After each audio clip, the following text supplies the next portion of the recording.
Éric Culiol, bonjour. Bonjour. Merci d'avoir accepté cet entretien avec l'agence Infolibre. Pour commencer, pourriez-vous nous présenter un petit peu votre parcours, qui vous êtes? Alors, vous êtes un ancien de la DGSE et maintenant vous êtes directeur de l'école ESIA, Alors, d'un laboratoire de recherche, un laboratoire de recherche. D'accord. à l'ESIE, donc en sécurité. Alors, mon parcours, donc je suis d'une formation scientifique, maths et informatique. Et puis, j'ai fait mon service militaire, je n'y suis plus, j'y suis resté 22 ans, donc j'ai quitté l'armée en 2009. Un peu contraint et forcé, mais l'armée réduit ses effectifs régulièrement. Alors, j'ai pas travaillé qu'à la DGSE, c'est vrai que la première partie de carrière était en régiment. Moi, j'étais dans l'infanterie. Ce qui, pour moi, est important de préciser, parce que ça a contribué fortement à ma culture scientifique et à la façon de conduire la recherche. C'est important. L'expérience humaine que j'ai eue en régiment m'a été extrêmement profitable dans dans la direction humaine d'une équipe de recherche. Et puis comme discipline personnelle, c'est important. Après, effectivement, j'ai été dans le monde du renseignement que j'ai jamais vraiment quitté, puisque j'ai travaillé en cryptographie, j'ai travaillé dans le domaine des virus avant que ce soit la mode, et donc la conception et l'analyse de virus, bien sûr les solutions antivirales. Tout ça m'a amené un peu progressivement à m'intéresser au concept de cyberattaque, ce genre de choses. Bien, il y a des années avant que c'est devenu la mode que l'on connaît.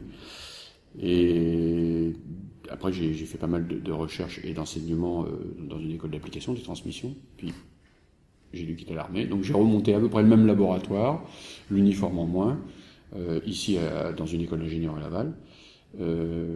Quand je dis la même chose, j'exagère pas, puisque de toute façon notre laboratoire est une zone sécurisée sous tutelle de l'État, donc double tutelle ministère de la Défense et ministère de l'Intérieur, et ce qui nous permet de mener des recherches orientées dans la sécurité, mais avec la vision de l'attaquant. Alors il y a deux raisons à ça.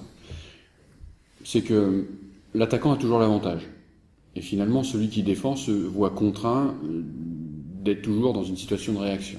On le voit bien, on découvre une vulnérabilité, elle est exploitée, on applique le correctif.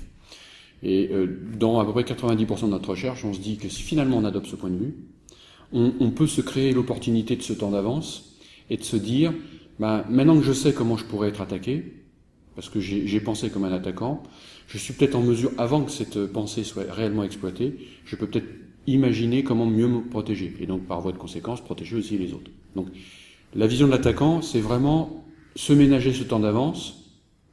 Et ce qui est intéressant, c'est que c'est intimement lié au métier de chercheur. Le métier de chercheur, il crée la connaissance. Donc l'attaquant et le chercheur, finalement, ont à peu près la même philosophie. Alors après, je dirais pour 10% de ce que nous faisons, il y a des choses qui ont pour finalité uniquement l'attaque.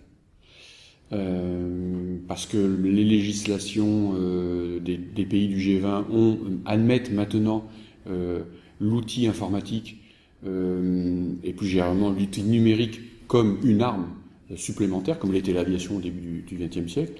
Et un pays qui a cette doctrine ne peut pas non plus ne pas avoir de gens qui cherchent pour faire des armes. Voilà. En sachant que les armes, ultimement, ont pour but de maintenir ou de regagner la paix. Voilà, Alors ce qui ne veut pas dire que cette optique-là se fait de manière débridée, sans contrôle. On est extrêmement attaché à l'éthique et à la réglementation, et d'ailleurs on forme tous nos chercheurs et étudiants dans ce sens-là. Mais malheureusement, dans un arsenal militaire, on ne peut plus se contenter d'avoir seulement du défensif, il faut aussi penser à l'offensif, parce que ça doit faire partie intégrante d'une doctrine d'un grand pays. Alors, vous parlez beaucoup d'offensive et d'attaque informatique. Je pense que les auditeurs ne se rendent pas forcément compte en quoi ça peut consister. Est-ce que vous avez des exemples? Parce qu'on entend bien parler dans les médias beaucoup de cyberguerre.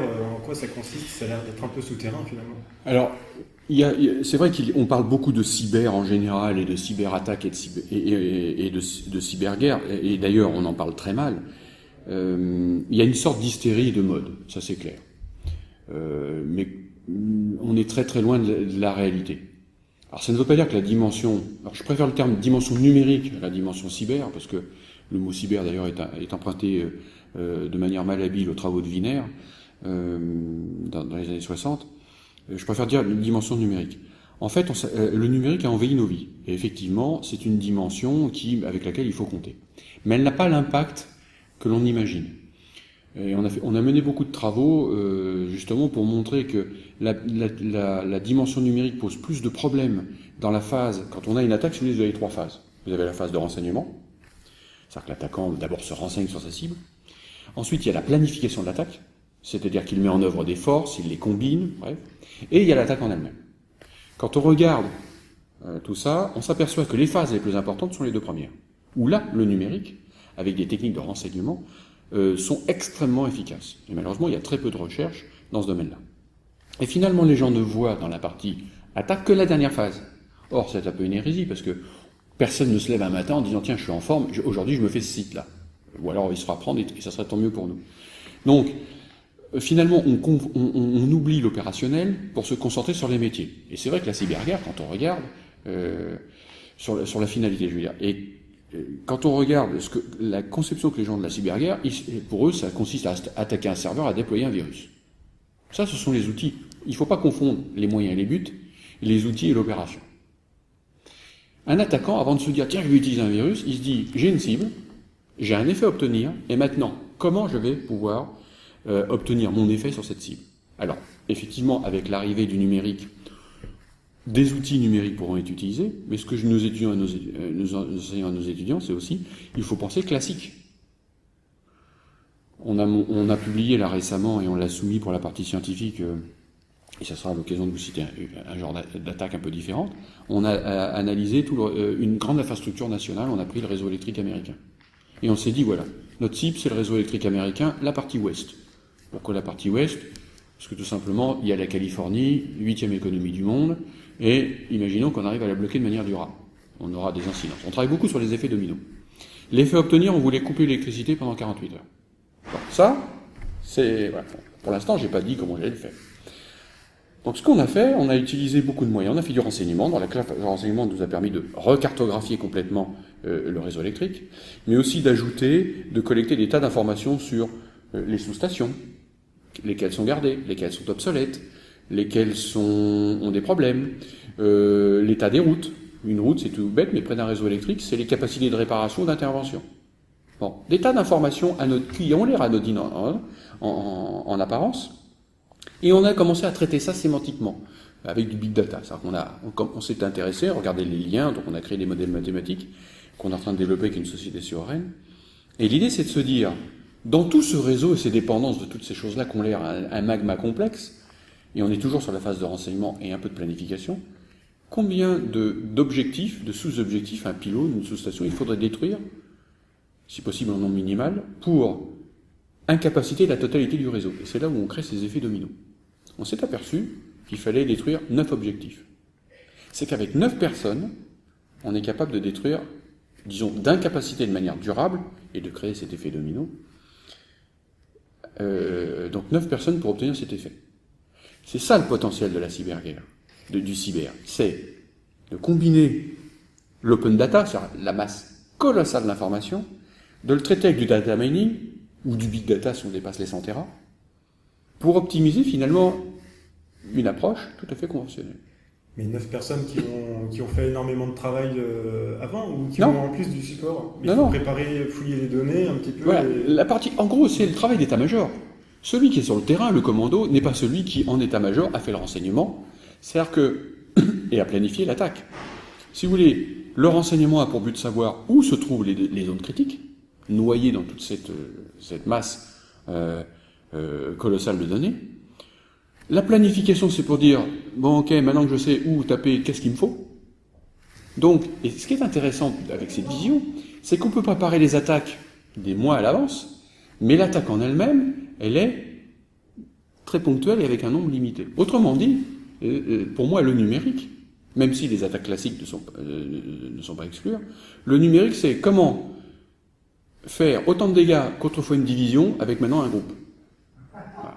Parce que si vous voulez, le renseignement va aussi montrer toutes les interdépendances. Quand je parle d'effet domino, c'est quand on voit que si je tape de manière localisée là, il y a un phénomène d'amplification parce que on a tellement connecté les choses, et ça va exploser avec les objets connectés, l'Internet des objets, on n'imagine pas toutes ces interconnexions. Finalement, on est en mesure de faire des effets dominos. Là, quelles sont ces forces ? Vous parlez de forces pour attaquer, pour passer à l'offensive, et vous disiez d'ailleurs en introduction de cette vidéo, en préparation de cette vidéo, que de plus en plus, on apprenait ces techniques de sécurité de manière offensive, plutôt que défensive. De toute façon, le problème, si vous voulez, c'est que... Prenez un exemple chez Renault, quand ils font une voiture. il pourrait très bien construire une voiture. Mais dans la mesure où ça a un impact sur la sécurité des passagers, la première chose qu'ils font quand ils ont une voiture qui tient à peu près la route, ils la précipitent contre un mur. Ça s'appelle un crash test. Bon. Et on voit bien que le but n'est pas d'inciter les gens à aller balancer leur voiture contre des murs ou dans des vitrines de bijouterie. Bon. C'est l'approche de l'attaquant. C'est-à-dire que vous ne pouvez pas évaluer un système, prétendre qu'il est sécurisé sans l'avoir éprouvé. Dans le système bancaire, c'est ce qu'on appelle les tests, les stress tests. Voilà. C'est-à-dire que quand vous avez un système, vous devez l'évaluer avec cette vision, alors entre guillemets offensive, mais en tout cas active. Vous n'envoyez pas des hommes au combat sans d'abord les avoir entraînés, les mis dans des situations de stress pour voir comment ils vont résister. Donc cette approche de l'attaquant, elle est naturelle. Tout notre processus de sélection, par exemple au niveau de l'éducation, c'est on met les élèves en situation, les étudiants en situation pour voir s'ils vont être capables de résoudre un système dans des situations critiques. Un examen étant une forme de situation critique. Donc cette vision de l'attaquant, elle est saine. C'est là où nous insistons sur l'aspect éthique, c'est que si c'est une démarche pédagogique, scientifique, opérationnelle extrêmement importante, elle n'autorise pas pour autant sa mise en pratique de manière incontrôlée, ou en tout cas en marge de la loi ou au-delà de la loi. Ça c'est très important et on est extrêmement vigilant sur les rappels constants à la réglementation et au-delà de la réglementation à l'éthique. Donc ça c'est extrêmement important. Alors, c'est une démarche intellectuelle, c'est une démarche opérationnelle, mais qui ne saurait être un blanc-seing pour faire n'importe quoi.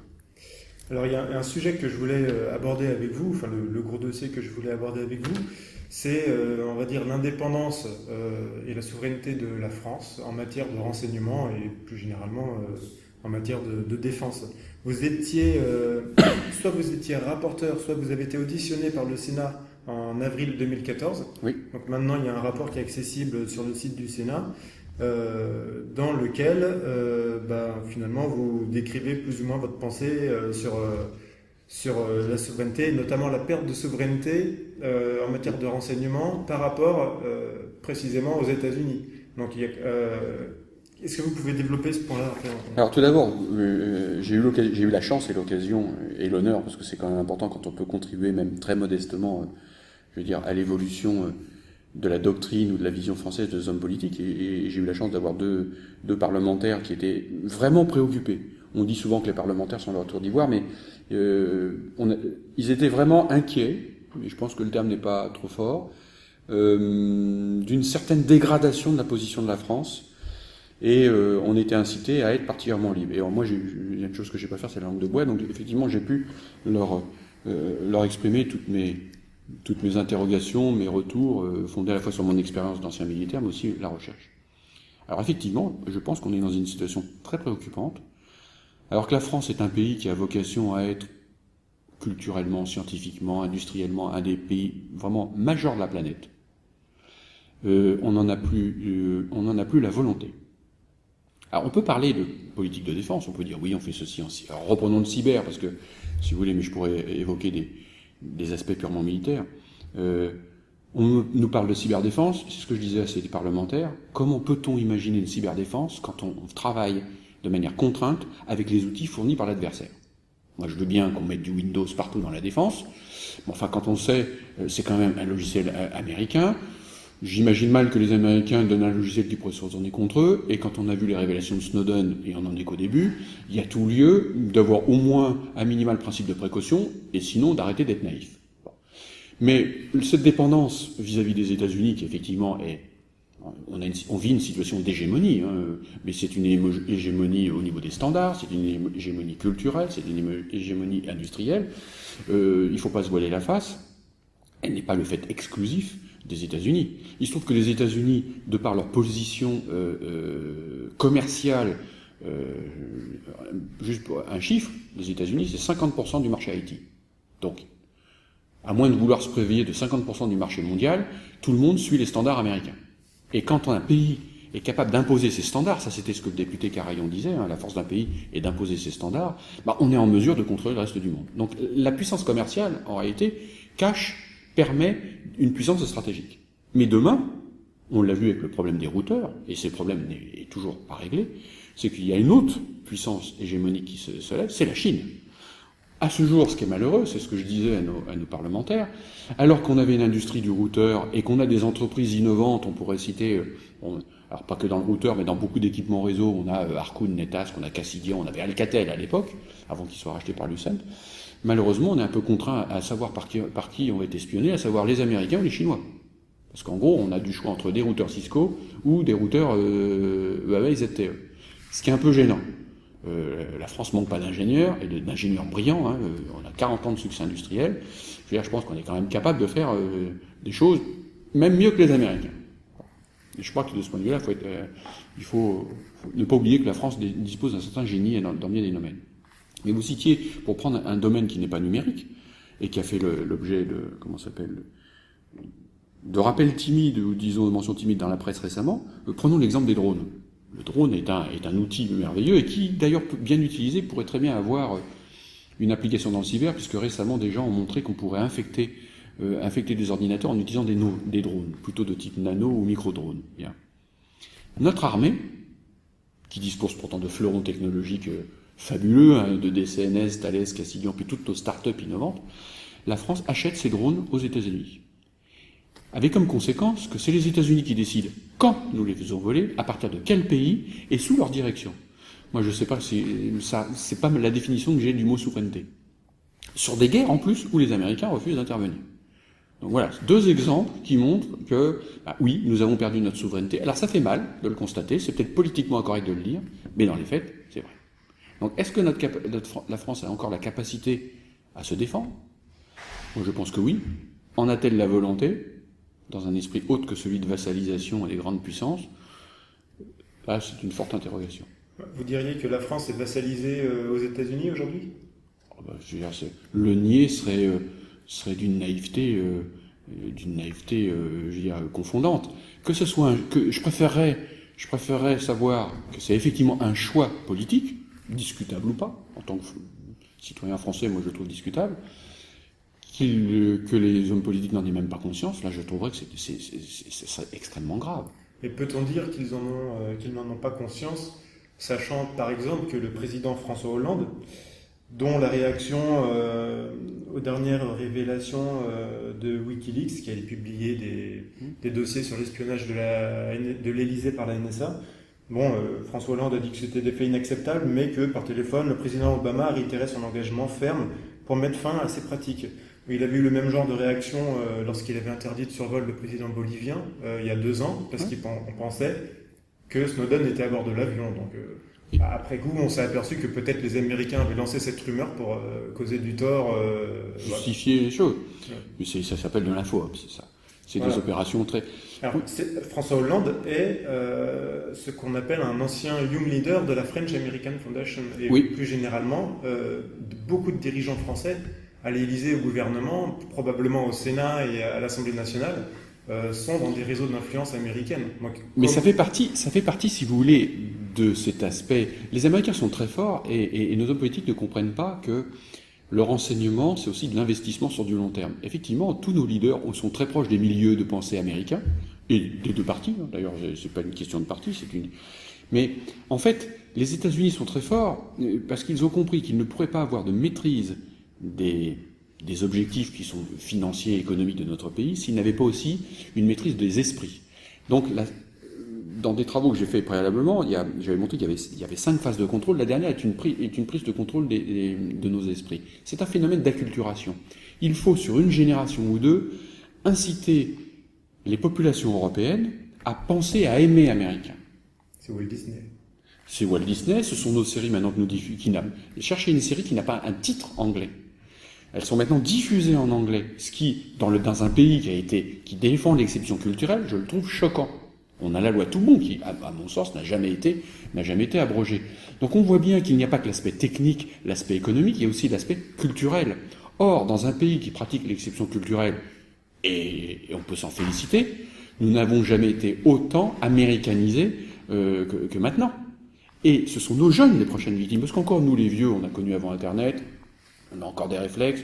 Je pense que la culture américaine comprend qu'on est irrécupérable, ou difficilement récupérable. C'est pour ça qu'elle a investi dans des jeunes prometteurs, qui sont maintenant présidents de la République, mais effectivement, cette association américaine et d'autres ont investi il y a quelques années dans des gens prometteurs. Ils vont à Sciences Po, ils vont à l'ENA et tout, des voyages d'échange et autres, mais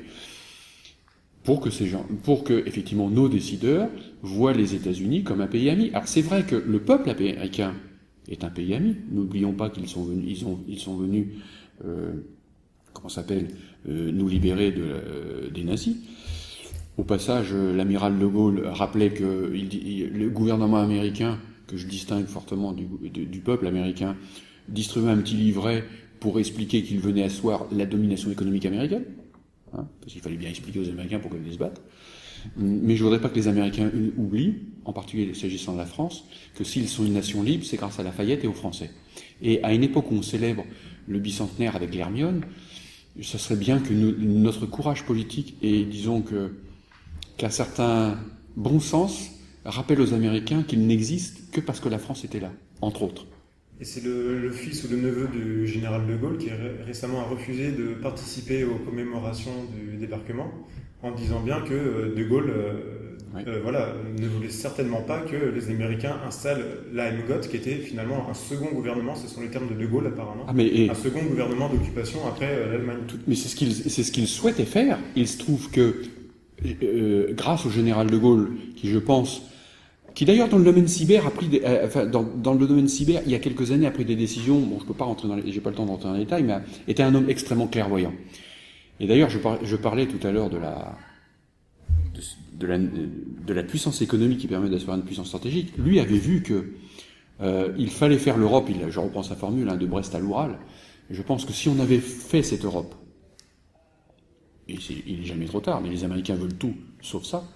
On aurait le plus gros marché intérieur avec le poids économique moyen plus élevé qu'aux États-Unis, parce qu'aux États-Unis, c'est une puissance riche, mais il y a énormément de pauvres, et il y a très peu de riches qui concentrent l'essentiel des richesses. Or, l'avantage de l'Europe, si on la faisait effectivement de Brest à l'Oural, c'est d'abord qu'on ait une communion de pensée, culturelle à tous les niveaux, mais surtout qu'on aurait le plus grand marché intérieur du monde, avec le vrai marché intérieur, pas celui chinois. Chinois, vous avez 1 milliard de pauvres au niveau du Moyen-Âge et 400 millions de personnes qui sont à peu près au niveau. Et il n'est pas dit que ça dure. Mais le pouvoir économique moyen de l'Européen sur cette Europe serait très fort. Donc on sera en situation d'imposer notre culture. Et je pense qu'elle n'a pas démérité. Voilà. Maintenant, vous parliez du refus de ce descendant de Gaulle d'aller aux commémorations, et heureusement qu'il y a encore des gens qui ont du courage. Je trouve extrêmement grave que nous n'ayons pas été aux commémorations en Russie, ce qui a été très mal vécu. Il faut savoir que si on parle beaucoup du débarquement américain, très bien, mais ce débarquement n'aurait pas été possible si les Russes n'avaient pas sacrifié. C'est le pays qui a le plus sacrifié de gens pour vaincre l'Allemagne nazie. Ça a été un carnage dont on ne mesure pas encore ce jour. Eux l'appellent la Grande Guerre patriotique, mais ils ont été vexés, voire meurtris, parce que les Russes sont des gens qui sont extrêmement proches des Français et de l'Europe. On ne peut pas juger un pays à son dirigeant et écarter la population. C'est quelque chose de beaucoup plus complexe, et ça a été très mal vécu. Et je pense qu'on a plus de choses à faire avec la Russie, notamment pour rééquilibrer les choses au niveau géostratégique. Ça permettrait, ça revient à une vision gaullienne. Se rapprocher des Russes ne veut pas dire non plus perdre son indépendance. Alors, il y a quand même quelque chose qui peut être inquiétant du côté des Russes, qu'on a souvent tendance à citer un peu comme le contrepoids à l'hégémonie américaine, donc quelque part un peu le sauveur, c'est que Vladimir Poutine passe son temps à promouvoir une Europe, non pas de Brest à l'Oural, mais carrément de Brest à Vladivostok. Il appelle ça l'Eurasie. Oui. Est-ce que c'est pas finalement une deuxième hégémonie sous contrôle russe après une hégémonie euro-atlantique sous contrôle américain qui nous attend? À part le général de Gaulle, c'est marrant comme on a toujours cette tendance à penser que le sort de la France doit obligatoirement être placé sous un parapluie qui soit, disons, russo-asiatique ou américain. Bon sang, il faut avoir plus confiance dans notre pays. On a été le pays des Lumières, on est un pays les Américains le reconnaissent, on est la R&D du monde. La France a vocation à être un très très grand pays. On oublie par exemple qu'économiquement, la France est une nation qui a au moins le potentiel d'être juste après les États-Unis. Pourquoi ? Parce que si on prend ce qu'on appelle les zones d'exclusion économique, c'est-à-dire la règle qui étend le territoire terrestre au territoire marin. Nous sommes le deuxième pays très très proche des États-Unis. C'est-à-dire que notre pays n'est pas seulement la terre, c'est aussi toutes nos possessions maritimes. Nous sommes le deuxième pays, je crois que les États-Unis sont à 11 millions à 11 millions enfin, on a un facteur, ils sont à 11, je me souviens plus de la mesure, à 11,4, on est à 11. Et très très loin derrière les autres pays. Donc déjà économiquement, si on exploitait les ressources maritimes de manière et le potentiel maritime, on aurait une puissance énorme. Donc on a un pays, on a l'arme atomique, même si je souhaite qu'on ne l'utilise jamais. Mais je veux dire, on est un pays, on n'est pas, moi je refuse l'idée que notre rôle se résume à être un vassal. Et le dernier à avoir eu cette vision, c'était le général de Gaulle. Alors il est de bon ton de le brocarder, parce qu'on dit c'est la France de grand-papa et tout. N'empêche que pour l'instant, je vois aucun homme politique qui lui arrive à la cheville. En termes en tout cas, alors je ne vais pas dire patriotisme, parce que ce terme maintenant est à prendre avec précaution, mais en tout cas, de sentiment de grandeur de la France. Alors, le général de Gaulle, avant d'être un homme politique, était un militaire. Est-ce que c'est pas finalement par là que peut passer le salut de la souveraineté de la France à un autre militaire qui aurait, on va dire, une forme de charisme sur toutes les forces armées? Le problème, d'abord, je pense que nos forces armées, les pauvres, elles sont maintenant, c'est la portion congrue, donc c'est un peu une peau de chagrin qui rétrécit sans cesse. Je pense que ça serait grave. Il se trouve que la France n'est pas que l'armée. D'ailleurs, la puissance de notre pays, notre patrimoine, c'est moins nos régiments que maintenant toutes nos start-up innovantes, nos grandes entreprises. Et tous ceux qui font la richesse intellectuelle de notre pays. Ce qui est malheureux en France, c'est que les grands hommes ne sortent qu'à la faveur de circonstances extrêmement douloureuses. Nous avons eu Clémenceau et un certain nombre d'hommes, on a eu le général de Gaulle, à chaque fois c'était lors d'un conflit mondial qui a été un véritable carnage planétaire. Est-ce qu'on est vraiment condamné à ne devoir sortir des grands hommes qu'à ces occasions-là? J'espère que non. Je pense qu'il y a maintenant, je pense que plus que des capitaines, des militaires, il y a des capitaines d'industrie qui participent au rayonnement de la France. Malheureusement, nous incitons plus à partir de France. Voilà, j'espère que le militaire n'est pas la seule voie de salut, parce que sinon, vu l'état de l'armée, il y a un problème. Parlons des voies, par exemple, politiques. Sur la scène politique française, qui est-ce que vous voyez qui pourrait représenter ces idées-là ou les défendre? Moi, je vais être honnête, c'est pas un politique que je verrais. Je verrais plutôt un capitaine d'industrie. Quelqu'un qui a fait ses preuves. Vous savez, le problème de nos hommes politiques, c'est qu'ils vivent dans des tours d'ivoire depuis leur plus jeune enfance, sans savoir ce qu'est une entreprise. Il ne faut quand même pas oublier que la richesse dans un pays est créée par les entreprises. Autrement dit, ils auraient une tendance à dépenser l'argent que produisent les autres, et on le voit actuellement dans tous les... Ils sont formés avec à l'idéologie pure, et avec une absence totale de pragmatisme. Donc moi je ne suis pas persuadé que le salut soit un homme politique. En tout cas, je vais être honnête, j'en vois aucun, pour ma part.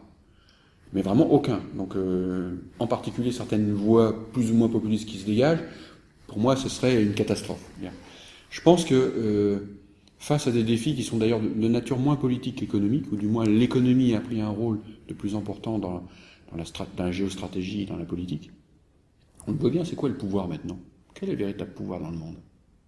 Ce ne sont plus nos dirigeants, ce sont des multinationales, c'est Google, c'est Apple, c'est Cisco. Ce sont des gens qui imposent des standards, qui imposent même des façons de vivre. Demain c'est Netflix. Il ne faut pas se voiler la face. Les grands pouvoirs mondiaux maintenant sont moins politiques que stratégiques. Ça sera peut-être demain Airbus ou Boeing, parce que il faudra que les gens se déplacent. Donc le véritable pouvoir il est là. Donc je pense que, je peux me tromper, mais l'expérience que j'ai sur le terrain m'incite à penser que le salut sera de quelqu'un qui sera pragmatique, qui sera au cœur et au fait des réalités du monde actuel. Or, le poids économique étant ce qu'il est, je pense que je verrai plus un capitaine d'industrie, petit ou grand, mais en tout cas quelqu'un qui a été éduqué sous le sceau du pragmatisme.